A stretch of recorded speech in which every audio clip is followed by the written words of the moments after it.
ইসলামী আন্দোলন বাংলাদেশ দাউদকান্দি এবং মেঘনা উপজেলা শাখা কর্তৃক আয়োজিত আজকের এই স্বাধীনতার বিজয় উদযাপন, এই বিজয় র্যালিতে অংশগ্রহণকারী আমার সকল ভাইদেরকে জানাই আন্তরিক মোবারকবাদ। আসসালামু আলাইকুম রহমতুল্লাহ। প্রিয় ভাইরা,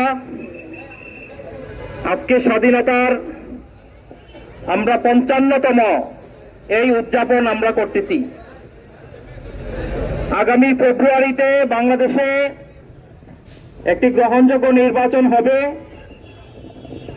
আমরা আশাবাদী অন্তর্বর্তীকালীন সরকার একটি সুন্দর উৎসব মুখর সকলের অংশগ্রহণের মাধ্যমে একটি নির্বাচনের ব্যবস্থা করবেন এবং সেই নির্বাচনের মাধ্যমে একটি দেশপ্রেমিক একটি সরকার গঠিত হবে। তারপরে বাংলাদেশের মানুষ সত্যিকার অর্থেই আবার বিজয় র্যালি করবে ইনশাআল্লাহ। আমরা আজকের এই বিজয় দিবসের প্রাক্কালে আমরা সেই বিজয় উদযাপনের অপেক্ষায় আমরা থাকলাম। প্রিয় ভাইরা, বাংলাদেশের সামনে এখন অনেক কাজ। আমাদের দেশটাকে অতীতে যারা শাসন করেছে, এরা শাসনের নামে মূলত শোষণ করেছে। এরা বাংলাদেশের সম্পদকে বিদেশে পাচার করেছে।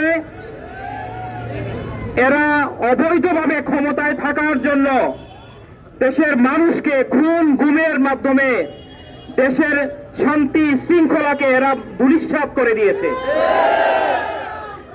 তাদের মাধ্যমে তাদের কাছে বাংলাদেশের স্বাধীনতা সার্বভৌমত্বের কোনো নিশ্চয়তা ছিল না।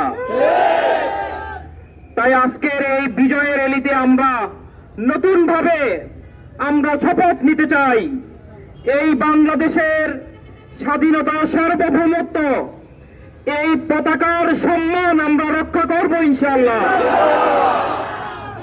আমরা আজকে ওয়াদা করতেছি, যদি আগামী ফেব্রুয়ারিতে সুষ্ঠু নির্বাচন অনুষ্ঠিত হয় এবং সেখানে যদি ইসলামী সরকার প্রতিষ্ঠিত হয়, বাংলাদেশের মানুষের সত্যিকারের অধিকারকে আমরা ফিরিয়ে দিব ইনশাআল্লাহ।